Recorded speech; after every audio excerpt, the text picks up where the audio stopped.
Yeah, I'm ready to go, bro. Hold on one second. No, take your time. Take it. If you got to use the bathroom, get a drink, whatever you need.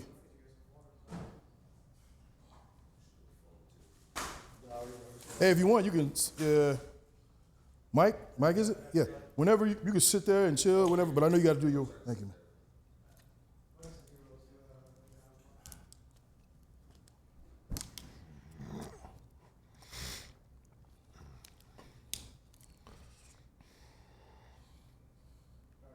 Yep.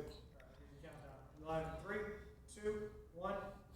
What's going on, guys? This is the House of Fame podcast, man. I have a really good guy that I've been following for years by the name of Yuli.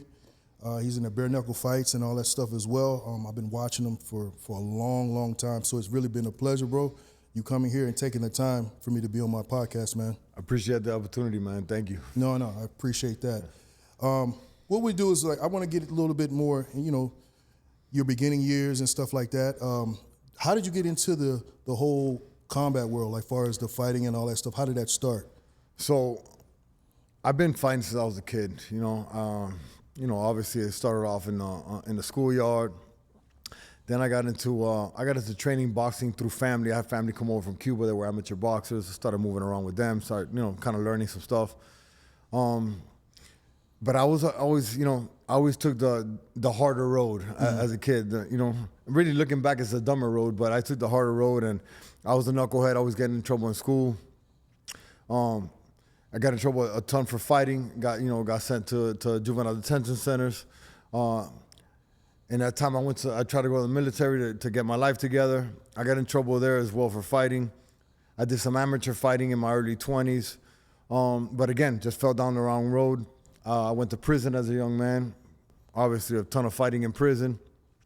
And, but I always I would always go to professional fights and be like, man, damn, I want to do this. I feel like this is something I could do. Yeah. As time passed and I kept going down the wrong road, I always knew I was better than I was doing. I ain't better than anybody else, but I know I was better than the situation I was putting myself in. Yeah. So finally, when I turned 35, I was living in Denver, and I was already training there a little bit, and I was living that underworld life where I was just sick of my own shit, and I was just tired of it. I was tired of that lifestyle. I was just tired of the people in it, and I was like, man, I want to make a change. So it happened just like that, man. I got on my knees, I prayed to God. I packed all my stuff, and in less than 24 hours, I was already on a flight back to Miami. Mm-hmm. So I got to Miami, still trying to figure out what I wanted to do. I got in the boxing gym. Shout out to Fifth Street Gym. That's always been my gym. I was there when they opened back in like 2011. They took me in with open arms. Started training there, and about this is 2016. So going into the new year of 2017 is about 3 months in. I told my coach just one day to another, I'm like, man, you know what? I want to take a fight. He's like, oh, you sure? I'm like, yeah. So in my mind, really, I was like, I'm going to take a fight. I'll, take a couple pictures for Instagram, tell my kids I did it, I went to the Dominican Republic for my first fight. I won by first round knockout. I had a ton of friends there and family. And, man, I had been putting in all this work. It came to fruition with the knockout there, and just like, it really hit me like a ton of bricks of like, man, this is what I want to do. Like, everybody's so proud of me. I'm doing the right thing. I ain't sneaking around trying to do things.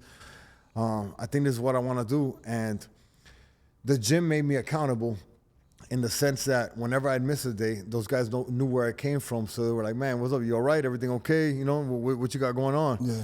So it made me feel a sense of accountability where I was like, man, let me go show up to this gym, let these guys know I ain't in the streets doing nothing. Yeah.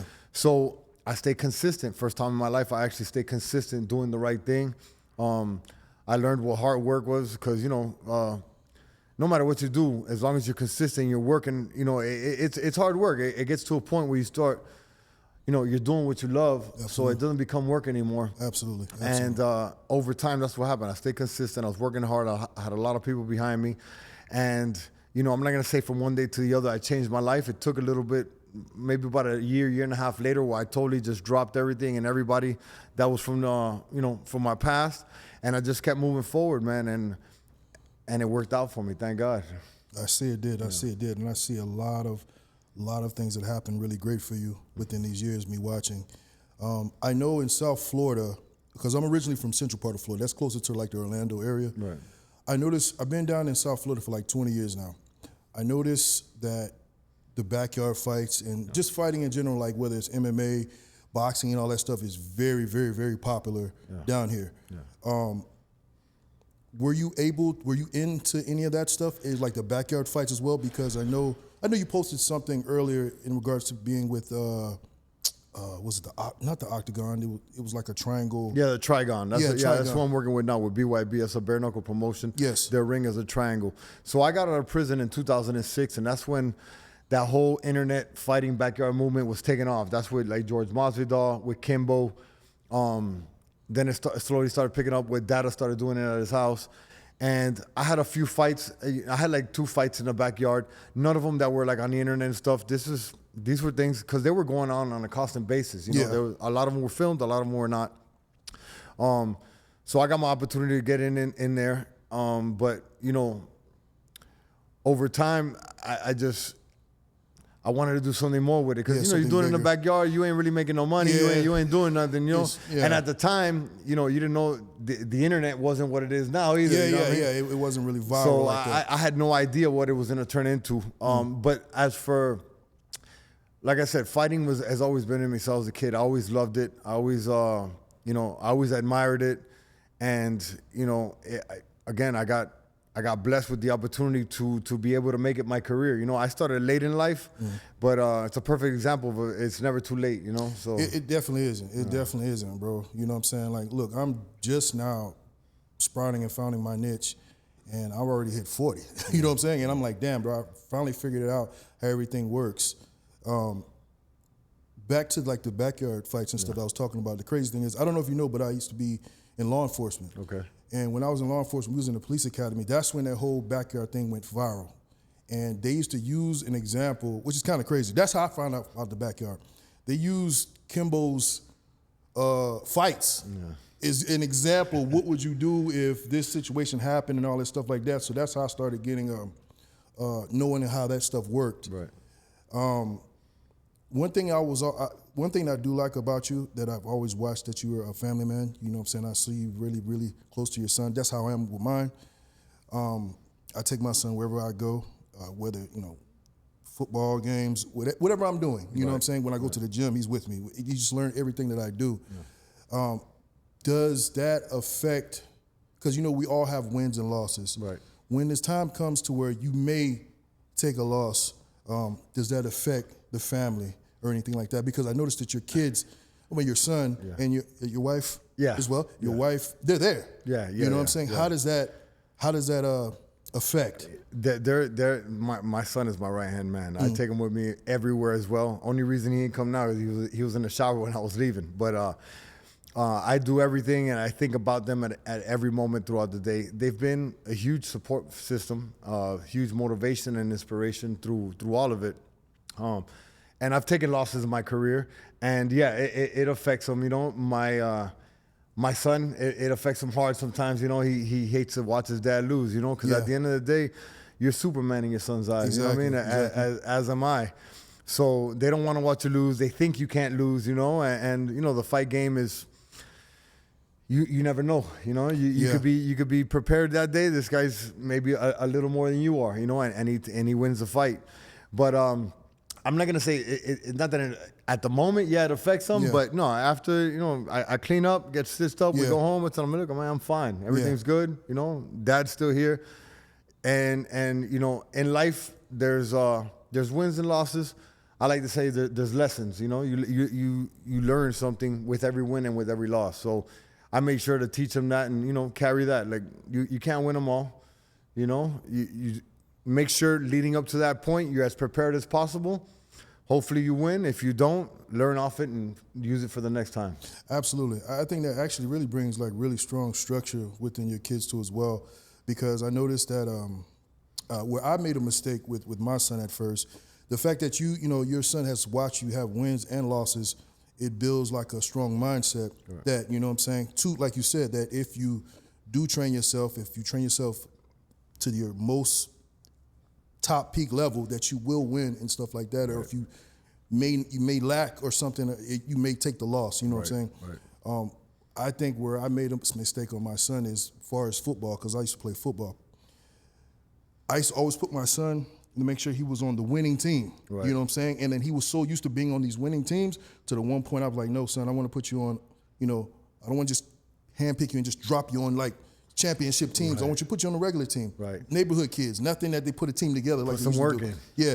And then the moment that he wasn't used to losing, he was taking it extremely hard. He wasn't used to it. He was pouting. He was this and that. And that's where I realized, like, damn, I should have started where he had to earn it instead of just putting him on something. So I think that was something that's really good that you're doing from the beginning, bro. So I got much respect for that. Yeah, and that's something that I just learned just now. You know what I'm saying? Far as your fighting and stuff like that, have you been able to like travel the world?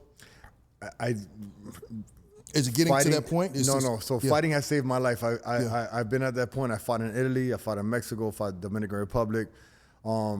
I fought, a couple different places in the United States. I've been blessed to be able to travel and fight, and it's been an amazing thing. What you were saying about your son, I wanted to touch on that.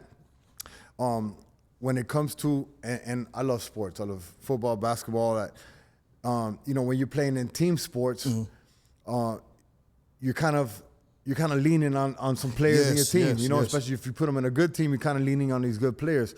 One thing that I've taught my son through boxing, it's all on me. It ain't on my coach. It ain't on. Everybody did their job. Now when I get in there, it's time for me to do my job. Now, again, I'm coming to win every fight. That ain't the circumstances sometimes. Sometimes I lose. So the loss is on me. I trained my ass off. My coaches did their jobs. I lack somewhere. You know what I mean? And that's where your lesson comes in. You gotta fine-tune certain things to make it to the next level. Absolutely. Yeah, but I have been able to travel the world fighting. It's been a real blessing, man. I met my wife through fighting. My family's, I got a great family, got a great life, man, thanks to fighting. That's a good thing, man. The support system is one of the key factors to have. Absolutely. Especially when you're in any type of sports, because the fact that you're always traveling on the regular. I know in my past, unfortunately with my past relationship with my son's mother, she wasn't used to the traveling. Because, my job, my career, I have clients to where I got to go wherever they go, whether they're going to go to Dubai, whether they're going to go to Russia, whatever. So I'm going a lot. Right. I'm going a lot. They couldn't adjust, she couldn't adjust to that. And my son was having a hard time because she wasn't letting him understand, daddy's going out there working, making a living to provide, making the best for you guys. Right. You know what I'm saying? But when I came and got into a new relationship, and I still have my son with me 80% of the time in my house, it's more of a support system because she understands. Right. And she knows how to hold it down to where, okay, I got to go to Toronto for a week. My son's going to be here for a week, Right. She will hold it down. Not saying that her mom is, like his mom is not going to do it, but it's just when it's my time to watch my son and I have to work, I can't be there at that moment, she's willing to hold it down. So I think the support system is amazing to have. I think that can make or break you in your career on whatever you do. That you know what I'm saying? That absolutely 1,000% correct. So I had similar issues with my son's mom. I have 100% custody of my son, so he's with me at all times. My wife that I married now, she was a professional wrestler for WWE for 12 years. She's still a professional wrestler now with a different promotion. She travels a lot for work as well. So she knows what, when we got together, she was doing her thing at work. I was doing my thing at work. So we know exactly what comes with the business that we're in. So it's I have a great support system when it comes to that. She's a great, stepmom to my son. She's amazing. I really got blessed. God blessed me with a beautiful woman and a great wife and a great mother to my children. But you're absolutely right. That a little bit of doubt or a little bit of, or someone that just doesn't understand the business that you're in when it comes to you have to travel in order to make money to support your family. Yes. You guys are gonna butt heads. You know what I mean? Absolutely, absolutely. I mean, it was to the point, and I try not to get, I don't like to throw shade on anybody, Right. you know what I'm saying? But I know the relationship that I was in, she wanted me to be the 9-to-5 guy. I wasn't that guy, you know what I'm saying? And that's one of the main reasons why I got out of law enforcement, because I was a cop at one point. I was young, I was like 24 years old. I just got out of college, I was playing college ball and all that stuff, and I was like, okay, I don't know what I want to do. So I know my father was in law enforcement. Okay, that's all I remember seeing him do, and that's all he was surrounded by, his friends and everything like that. So, okay, let me try that. When I got into that, you know, I did it for, you know, few years, you know, but I noticed that I'm like, yo, this is not my path, man. I'm following somebody else's path. This is not for me. Right. I don't see myself doing this 20 plus years, doing the same routine over and over and over and seeing the worst of the worst, Right. you know, all the bad shit happening every single day. You know what I'm saying? You're going through nothing but bad shit every fucking day. I just didn't see myself doing that. So I did take a different route. I felt like I did kind of go backwards because I came from being a cop to getting out of that and then not really knowing what I wanted to do right away. I got out of that and then went into security. You know what I'm saying? Bro, like, yo, you just went backwards, bro. Everybody that was in security, they wanted to be cops. Right. You know what I'm saying? But I'm like, nah, bro, it's not like you think it is. I didn't see myself doing that. So I went backwards for a little bit, just figure out what I wanted to do. And I kind of stumbled on my career. I kind of stumbled on it, but when I got the opportunity, I took advantage of it. I took advantage of it, and my whole life changed like drastically. You know what I'm saying? I got a chance to see the world. I don't know where I haven't been. I think the only place I haven't been was like, oh, shit.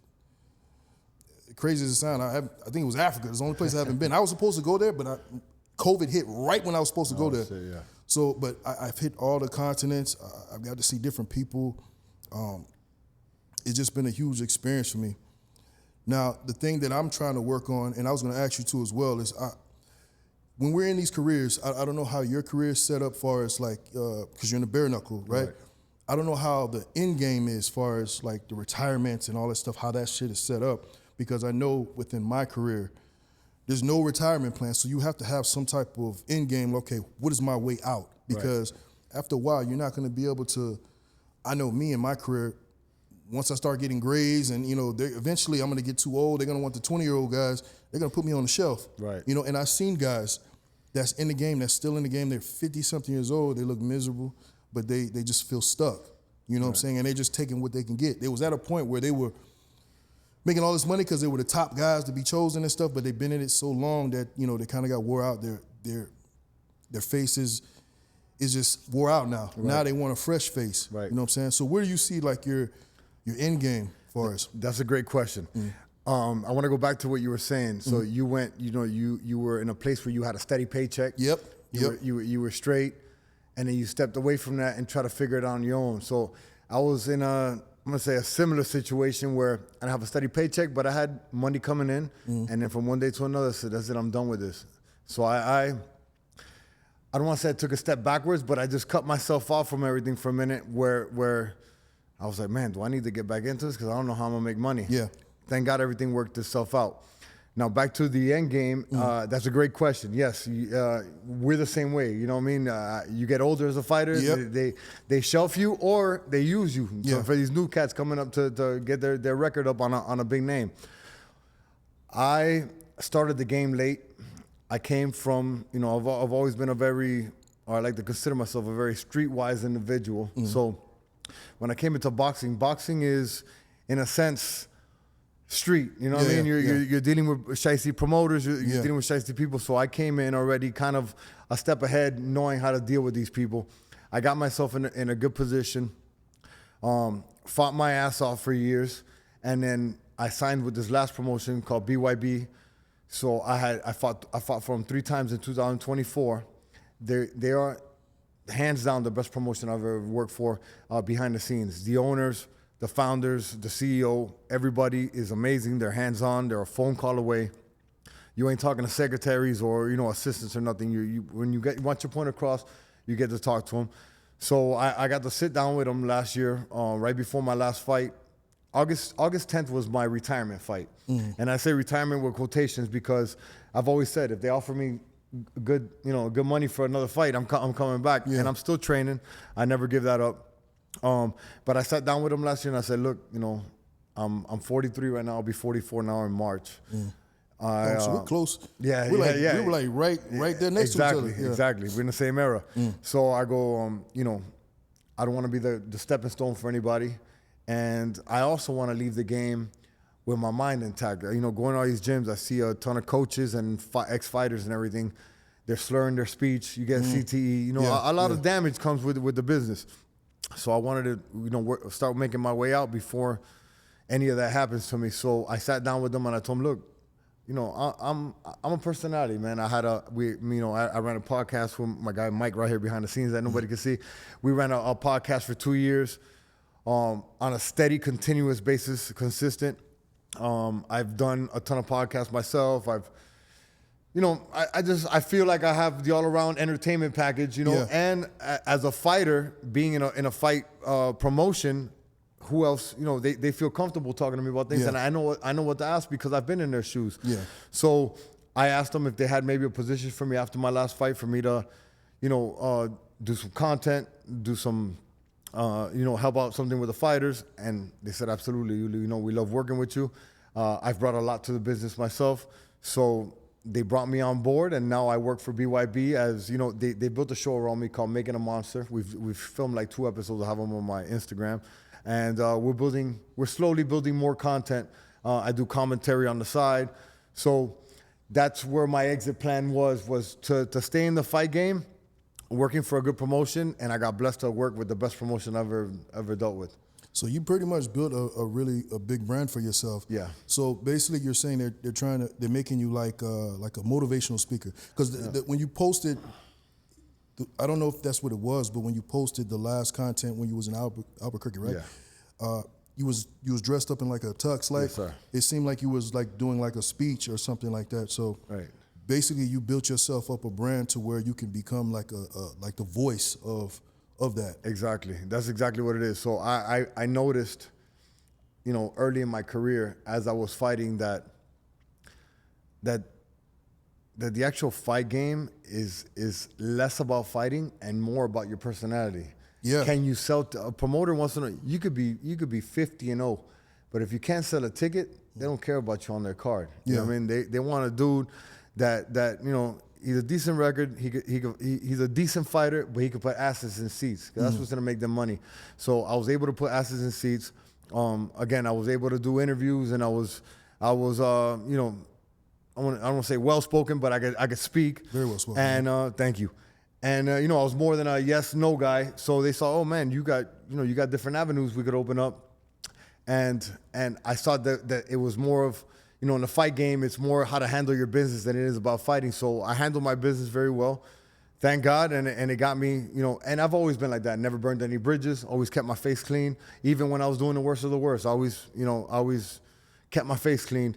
And that brought me a long way to where I'm at now. You know, I'm in my suit, I'm doing little commercials for these people, and I'm doing different things where I'm still in the fight game, I'm still involved, but I don't have to throw any punches right now or get my face, you know, that's amazing. You know, stitches or anything. That's amazing, man. Do you ever feel like, you know, since you're born and raised in Miami, do you ever feel like you had to leave some of your childhood peers, like friends, behind due to the fact that you're going a different route and, you know, you're becoming a big brand, and, you know, sometimes like people in your past, they're still continuously going the wrong way? Absolutely. I see it on, you know, I used to see it on a daily basis. I cut myself off from it. I still got love for all my people out there, you know. I told everybody, look, I'm heading in a certain direction. Either jump on the train or let me keep riding if you love me, you know what I mean? So, everybody out there that you know is my people. I did cut off a lot of people. I don't want to say cut them off. I just, you know, if they call me, we have a conversation, no problem. I just don't go looking to hang out no more. I don't hang out no more. I don't. Yeah. I Like a do love everything from a with my- distance type of yeah, thing. exactly. Love from a distance. And you know, I hang out with my family. Honestly, I've turned into a somewhat of a boring guy. I'm in bed by 8, 9 o'clock. You know, Same I'm at here, the man. gym. I'm at the gym at 4 o'clock in the morning. I love getting my day started early, and I think that's a big part of the process is being able to isolate yourself from everybody. Yeah. Now, the people that can't take it, they weren't your real friends from the beginning. You know, Yeah. once you come back from isolation, they're like, "Oh, damn, man, you're looking good. You're doing better." Yeah. Man, I had to cut myself off, and I did that. I've said this before, where at the beginning when I first started, I had to cut myself off. I took probably, I want to say 4 or 5 months away from everybody. I even took kind of a break from my mom, and my mom is my right hand. I love my mom. My mom is my everything. But I just stopped answering phone calls 'cause I just want to focus on myself. I didn't want anybody to pull me away from what I was doing. Hey, I need you to do this. yeah. Or hey, come do this. Hey, we hanging out over here. Cause I ain't gonna lie, I was easily tempted. Yeah. You know what? I ain't got nothing to do. Come on, let's go hang out. And that hangout turned into, you know, who knows? You're gonna miss a couple of days of practice, and then I'm very hard on myself. So what I did to make things easier on myself was just cut myself off from everybody, do what I needed to be, you know, what I thought needed to be done, and it's got me to where I'm at today, man, and I'm happy. No, that's good. That's good. I feel like I had went through the same kind of motion, a little bit of a different aspect, far as my end of my childhood peers. Because me, I came. You know, you come from a big city. I come from a small town. So in that small town, and I don't want to say this to down anybody, because I know those people are looking at my podcast as well. But a lot of people that I grew up with, either nobody really wanted to create their own business and everything like that. They just wanted to get a good career, like a 9 to 5, you know what I'm saying? Like that's why I end up going into like a law enforcement, like a city job, because that's what everybody was doing over where I live. Either you would become a firefighter, doctor, nurse, something like that, Right. and if you weren't in those areas, there was no jobs for you. Right. You were gonna struggle. So when I stepped out and I went came here to Miami, the whole world opened up. Everything opened up for me, and I was able to see all the opportunity. Now, mind you, it took me a while to catch on to the hustling mentality, because I came from such a small town and I was sheltered. Yeah. You only see what you know within that small Right. community. So when I came here, man, I was getting drugged through the mud for like the first 5 years, you know what I'm saying? To where I had to learn my way around. I had to find my own connections. And once that started working for me, everything started prospering. But I had to let a lot of people go, because whatever I would talk about, even when I would go home, like go back to visit, whatever I would talk about, they couldn't really fathom. Like, Right. They didn't understand it. They were like, it was like the conversation would be so brief because they wouldn't think outside the box. And I was way out of the box, So I was kind of like the black sheep, because there was just a handful of guys that went and left my town, and most of them were. I came from a very powerful football town. Like we were always like ranked in the state. Like Where were you at, Lakeland? no, I was all the way across. It was Palm Bay, Florida. Oh, Palm Bay. I know Palm Bay, Palm Bay. Florida. Okay. Now, so in that there's a couple cities in there, and I say it's a town. It's not really a town. It's still a good size compared to Miami. Right. It's small. Right. You know what I'm saying? Because we got understand like millions. They only got like 500,000. Right. In that city, in my town. So yeah, bro, it was just a big change. So I noticed I would draw myself away from everybody. I really wouldn't talk as much. I had the same situation. My mom would call me, and I would tell my mom how I'm doing. Like, oh yeah, I started this, and this. But my mom is always, she's worried about my security. Like, Right. my how are you going to? What is your end game going to be? Right. So at one point, I kind of got tired of hearing that. I'm like, oh, I don't want to hear this no more. Right. So yeah, I did kind of like shying away from phone calls and all that stuff, because I just didn't want to lead into that path of being doubted and me starting to be insecure in my own path. That's exactly why Yeah. why at first I stopped. Sorry to interrupt. No, you you're too. good, brother. But that's exactly why I kind of started, like ignoring my mom's calls for a little bit, because she's worried about her kid. You know what I mean? Yeah. I'm fighting. Now I'm doing professionally fighting. She's like, I didn't want the doubt. I didn't want to create any type of doubt in my head. So I had to, fortify myself before I stepped back out and be able to talk to people and not let their doubts or anything creep into me. So that I feel exactly what you're saying on that. Yeah, bro. It was just it kind of hurt a little bit, because I know my mom felt some type of way every once in a while, because right now she actually moved. She moved to Atlanta. Okay. Which is a big city. Huge. She's been there for a long time. She's been there for like 20 years, but she still has that small town mentality. Yeah. So, every once in a while I'll fly her in, and, obviously my whole lifestyle is different. I'm living downtown now. Everything is fast paced, and I'm like, yo, Mom, we got to go here. And I'm wearing out, and I'm like, okay, this is not your speed. So, I just learned to kind of like be slower with her and be slower with people back home and everything like that. So sometimes you have to do it like that. Sometimes you have to fall back on people that you love them from a distance, and they know that I do. I love them from a distance, but You just got to get yourself right first. Yeah, I got to get myself right, and then when they understand it once, the process, and then everything is done. Like, okay, this is what I was creating this whole time. Right. Y'all didn't see it, but I just want to just fall back until it's done. Exactly. You know? That's exactly true too. Nobody can see your vision. You know, At you know all. what you got in your mind. You know what you want to do. It's hard for them to see it. Even if you explain it, it's almost impossible for them to see it. Then once you get there and you be like, "This is what I told you I was trying to do." Yeah. Man, I got you. I'm so glad you did it. You know what I mean? Yeah, absolutely, absolutely. Another question I wanted to ask you, because I know your son grew up, him seeing you fight all the time. right. Mind you, same thing for me. You know, my son knew I was play college ball. Unfortunately, I didn't make it all the way to the pros. I went to the the combines and all that stuff, but it didn't go that far. Now, one thing I wanted to ask, because I didn't want my son to really play football because I knew how brutal that sport was. You know, I remember just being, breaking my collarbone and then the Achilles getting, spraying and all that stuff like that. And I still get these problems. I still had these aches and pains to these days from stuff that happened way back when. But just due to the fact that I came from a football environment, my whole family, we all play football. I try to make them play soccer. I'm like, yo, play soccer, man. That's more money. It's a lot of running, but you're not getting contact like that. Right. But his mind is just set on that. Your son, he watches you play. He watches you fight on the regular. Has he ever came to you and said he wants to fight? He has. He has. He still. We still train on a daily basis. I got a punching bag and I got a bunch of equipment at the house. He still trains with me. I call him my coach because he's telling me what to do at all times. Yeah. He's told me, we've never talked about him like turning it into a career. He's like, he wants to fight. I want to put him in some amateur fights. I think everybody should try an amateur fight once in their life. I think it builds a little, something in your character. So I would definitely like him to do that. I would not like him to be a professional fighter.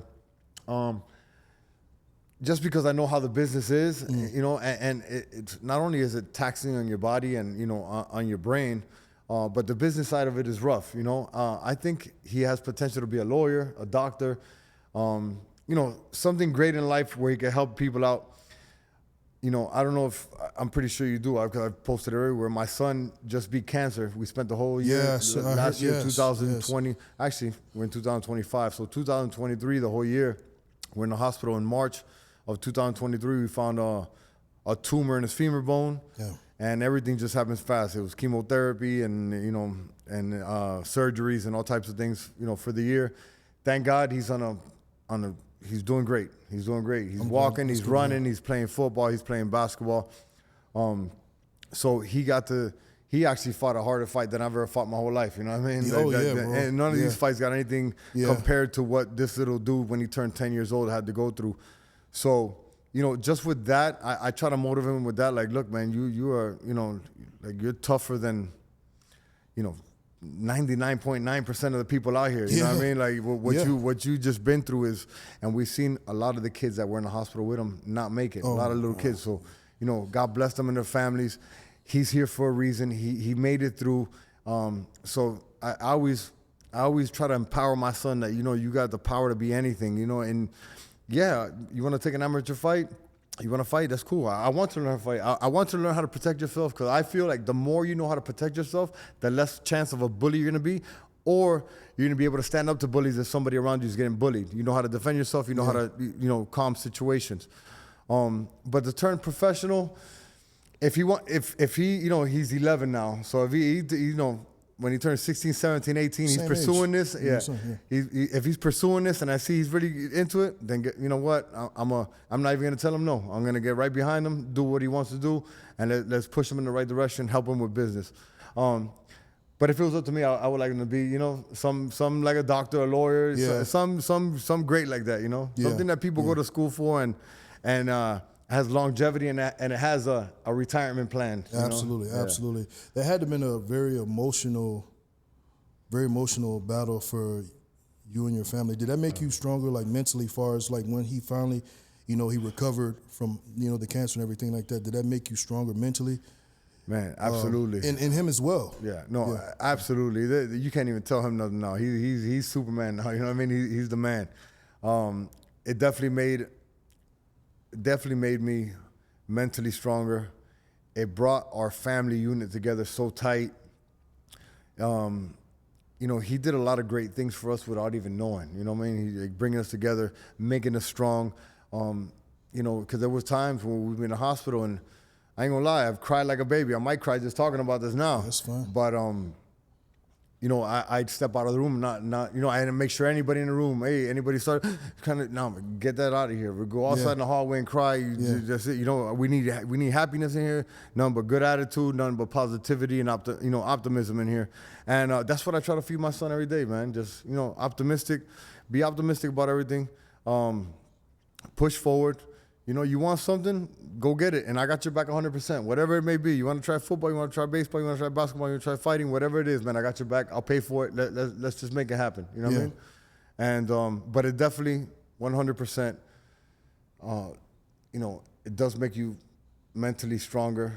You know, it's something where you have to put your full focus on. You gotta make sure he has everything he needs at the moment, so he could, you know, this is a daily grind when it comes to that. You know, it's a daily struggle. Absolutely. So again, we're blessed to have him, you know, very healthy, running. You know, he was in a wheelchair and on a walker for a long time. He's doing great. He's kicking ass. He's running with the 11, 12, 13-year-olds doing his thing. That's a great thing, and I'm happy to hear that. Thank Very you, happy man. to hear that. Thank bro. you. Blessing. Do you feel that, you know, and I'm going off of this because of my upbringing in where I'm from. It's a small community. Not everybody knows each other because it's like 500,000 people there, but everything was like family oriented, and like it was a lot of like everybody grew up with each other. Right. You know.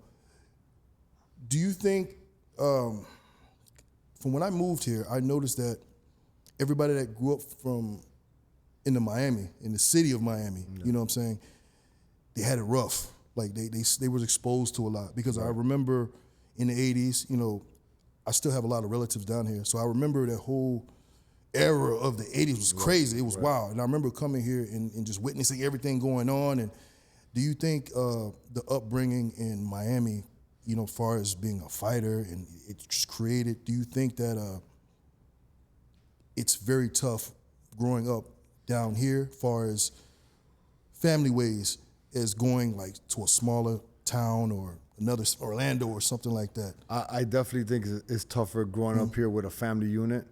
I grew up with a single mom, never had a dad, never had an uncle, never had a cousin, never had a male role model in my life. So my friends to me were my world. They were my brothers. You know, I still got a lot of them around me at this time. And Miami is a rough city. You were saying earlier, you know, you grew up around, you know, you had nurses, cops, firefighters. We had, you know, pimps, hoes, and you know, drug dealers. Yeah. So that's kind of the environment we grew up around. So as I was growing up, that's what I saw. I grew up in the same era, in the 80s, 90s. You know, there was a lot of gang violence here. And as a kid, I kind of, I don't say I idolized it. I didn't idolize it, but I looked up to that. You know what I mean? I was like, that's what I was around. My mom was working her ass off trying to keep a roof over her head and clothes on my back. I was on the streets running around like a knucklehead. So for a long time, I lived that lifestyle. And you know, when it comes to like family units, I didn't know what that was. So to me, as I was growing up, the more, you know, as a man, the more women you're with, the cooler you are. You know what I mean? That's the thing to do. No, I finally got myself out of that situation, out of that headspace, and now I'm with a beautiful woman, an amazing woman that she's in a lot of ways taught me how to be a man, how to be a better father, how to be a better son. And she has you know, my wife is from Cleveland, Ohio. She's got a beautiful family, my family. They're my family now. And her parents have been married almost 50 years. You know, all her aunts and uncles, same thing. So I finally got to, you know, witness that as an older man, but I'm glad I got to witness it at this age because now I could soak it in and really appreciate what it is. Because back then I would have been like, oh, that ain't me. You know what I mean? That's not my thing. Now I want it to be my thing. That's what I want to do. That's what I want to show my son, that, you know, you respect your woman. You do right. You keep your face clean, not only in the streets and with your people, but with your family as well, most importantly. And, you know, and where I'm at now in my life and in my career, I wouldn't be here if it wasn't for my family. If it wasn't for my son and my wife and, you know, my mom's prayers and God watching over me, man, I definitely wouldn't be here right now. Not even talking to you, you know. Yeah. No, that's what's up, bro. That's what's up. You ever see yourself moving out of Miami? The reason why I asked you that is because I noticed that everybody that's from Miami, right? I'm noticing that the cost of living is getting high as shit. It's crazy. So I'm noticing all the out-of-towners are moving here. Yeah. They already got the bread. Yeah. You know what I'm saying? And they're having these condos being built in all the Miami back in the days, like, you know what I'm saying? Like, it could be Little Haiti. I know Little Haiti is getting smaller and smaller. Little Havana is getting pushed out. You know what I'm saying? Yeah. Everything is starting to change Gentrified. overnight. Everything's gentrified. Yeah, everything's yeah. getting gentrified. So I noticed that the residents that are born and raised here, they're moving, they're leaving here. And I was wondering, have that mindset, or do you see yourself here to stay, or do you see yourself like later down the road, okay, I'm gonna take my family and pick up and move, I don't know, to Tallahassee or some shit? So I've seen the city get gentrified. I lived in Wynwood 20 plus years ago when Wynwood was somewhere you didn't want to live. You know what I mean? Now you go outside, you got beautiful women running with their little Frenchies on the sidewalk. You know what I mean? That didn't exist back then. You know, girls would get kidnapped. So I've seen this city do its whole change. It's definitely very expensive to live in Miami. I've been blessed enough to, I just bought a house recently. Last couple months, we bought a beautiful house. Congratulations. Thank you. I gotta, I love where I'm at now. I have thought about moving out of Miami. Remember my girl talked about it before, just because traffic is crazy, but thank God my lifestyle as well as yours. We kind of have our own schedule. So, you call me, we said for this podcast, if it's between this time, then I have to make it later. So, because of traffic. So I know how to guide myself now. I don't see myself moving out of Miami. I see myself living here for the rest of my life, but I do see myself buying a house somewhere else, and kind of probably having a winter home, and my Miami house always. But as for moving out forever, I don't see it, man. I love this city, brother. I love this city as well, bro. And there's always something to do here, man. No matter your age, no matter what you want to do. Yeah, man. Listen, me living in Miami these past, I don't know, 20 years now? Is it 20? 15 or 20, something like that, man. It's been so long. I don't see myself leaving here. Even me traveling and seeing all these other different cities, and even other across the world, is nothing like Miami. Yeah. There's nothing like Miami. I mean, there's always stuff to do. Everything is beautiful here. Yeah. Yes, it is expensive, but hey, you get what you pay for. That's right. And the opportunities that you get being in the city. Man. Just like the network that's created in the city is like no other. At least to me, maybe because I'm from here and I know. But you coming from somewhere else and being able to build what you've built, just by knowing somebody, keeping your face clean, being a man of your word, and people saying, okay, damn, I could fuck with Kev. You know what I mean? All right. And then look what you've built. You've been here 20 years. You're on your own. You got your own thing going. You're traveling the world. You're making money. You're living a good life, you know what I mean? So to me, my life has been a lot centered around network. I've been able to build what I have because I'm good with other people. And whenever that's one thing about life, man. It's just crazy like that, where from one moment, my life has been like that from one moment to another. You wake up tomorrow and like, they're calling you from crazy opportunity that wasn't around ever. You're like, what? Yeah. Okay, yeah, man, that sounds great. And they might have been like, oh yeah, this guy told me about you. And it's just, again, it's a network of people that know you and they open up doors for you. And I have, the opportunities in the city are like no other to me. Oh yeah. Every year I learn something new. Every year that I've been here, and it's the people that I'm around. So I'm very, very selective on the people that I'm around. I'm always making sure I'm around people that are smarter than me. They got a lot more going than me, that makes me drive. Like, I have a drive to get to that point. And I think I know that's exactly the reason why I am where I am. I got friends that showed me they taught me the path. There was things I didn't know, and they were very fortunate to teach me how to do it. You know what I'm saying? And I'm very grateful of that. So living here, I'm going to be here for a long time. The furthest I'll probably go is, I don't know, Broward or Weston, if I want to get a house over there and just be on the outskirts. Even West Palm, where you was at in Palm Bay, I mean, that's 2 hours. Yeah, exactly. That's 2 hours. Exactly. Yeah, get your nice little house over there, you disappear for like a week and you come back. Oh, yeah. Plus the property done went down up that way, so it's like I'm already thinking about just purchasing a property over there so I can just get like an Airbnb.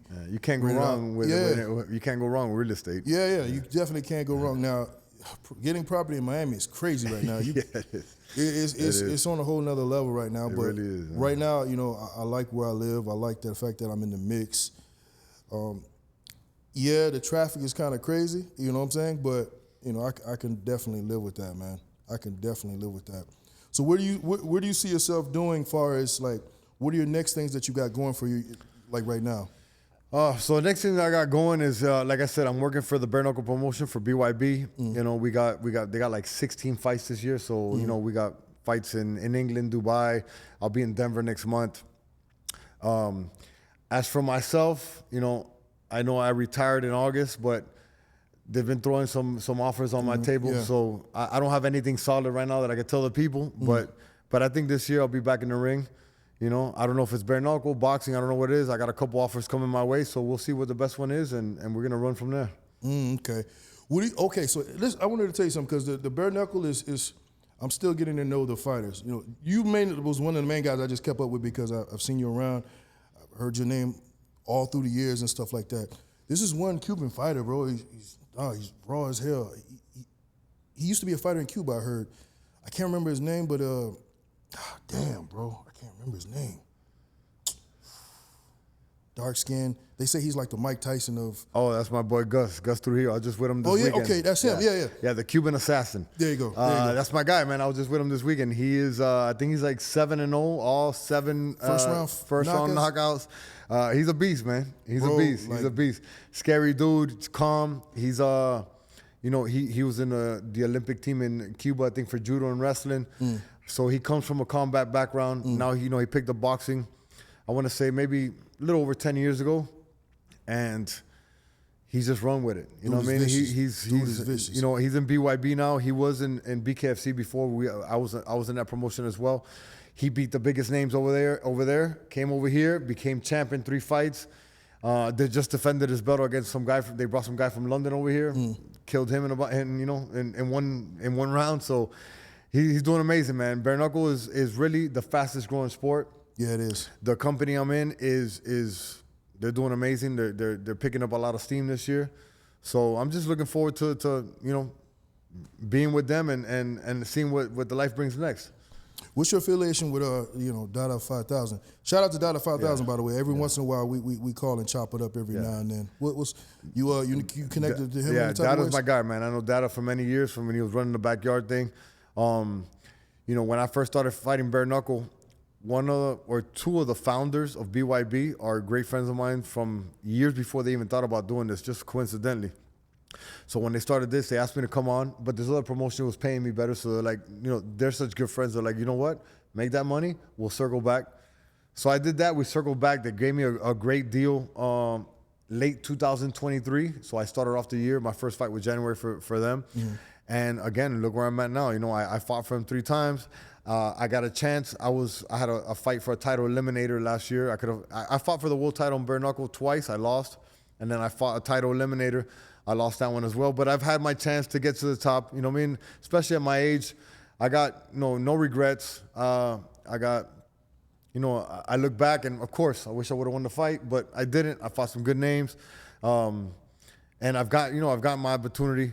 I'm happy where I'm at now. And now, since I've been able to build my name, and by the way, I still got the fastest knockout in the world. I don't care what nobody I was says. gonna tell you about that, man. I saw that. Yeah. I saw that shit, dog. I was gonna ask you if you still got it. Yeah. Well, you know what? It's debatable now because on another the promotion I left where I got the 3-second knockout on, I left that promotion.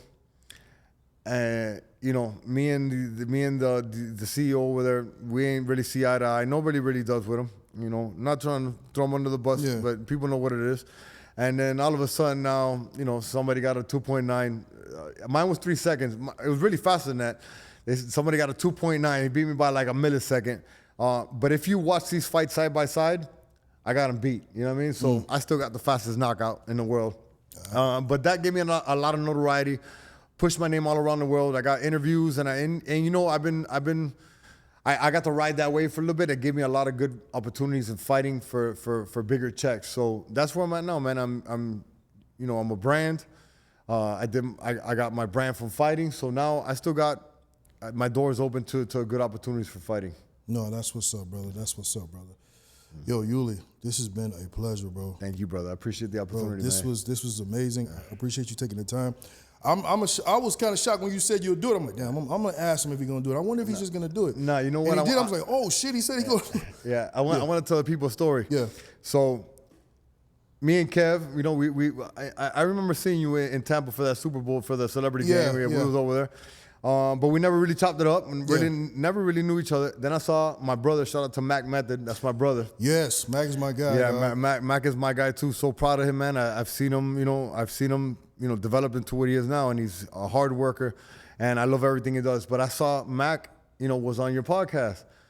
So, I commented on it. Then me and you started chopping it up. Yeah. And here we are. And that's the magic of not only social media, but networking and Yeah. knowing the right people. Yeah. Get you in the right position, man. So I appreciate the opportunity you reaching out, man. Thank you. Absolutely, bro. And I think it's amazing how we've crossed paths, and then like just when the time was right for the right reasons, you know what I'm saying? And it's just magical like that. And that's why I love the power of social media, man. That's the truth. You know what I'm saying? And the connection of, because I asked Mac, I'm like, yo, Mac, Yuli, that's the same situation. Like, yo, that's my guy. I'm like, That's "Bro, my brother, man." I want to put him on the podcast. You know what I'm saying?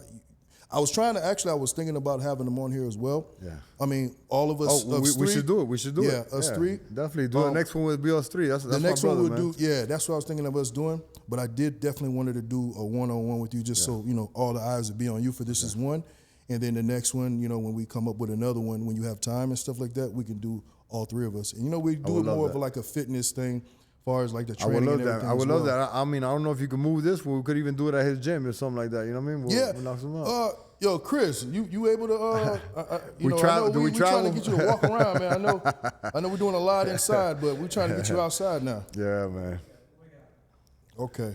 Kev, I appreciate the opportunity, man. Brother, Thank you so much. brother. You keep killing it as well. Thank you, man. You know what? We got to get the boys together, man. Yeah, Let that's them- what I'm let them saying. hang Like, out. one of these days, let's all link up. I know we all got crazy schedules. I want to do that.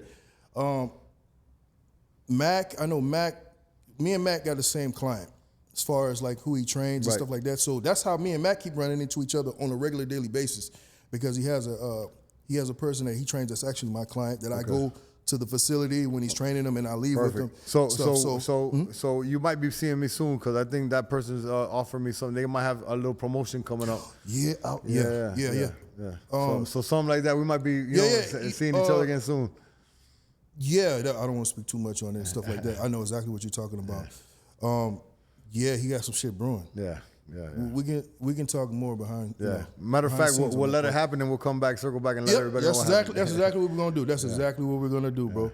And honestly, bro, I'm gonna Max vouch is gonna make it go all the way itself, but I'm gonna throw a little icing on the another cake one too will as hurt. well. Another one I'm will like, yo, hurt. man, I'm telling you, man, you should get Buddy, because I'm telling you, he's the real deal. Let's do that. All right, let's do it. We're gonna do Appreciate it.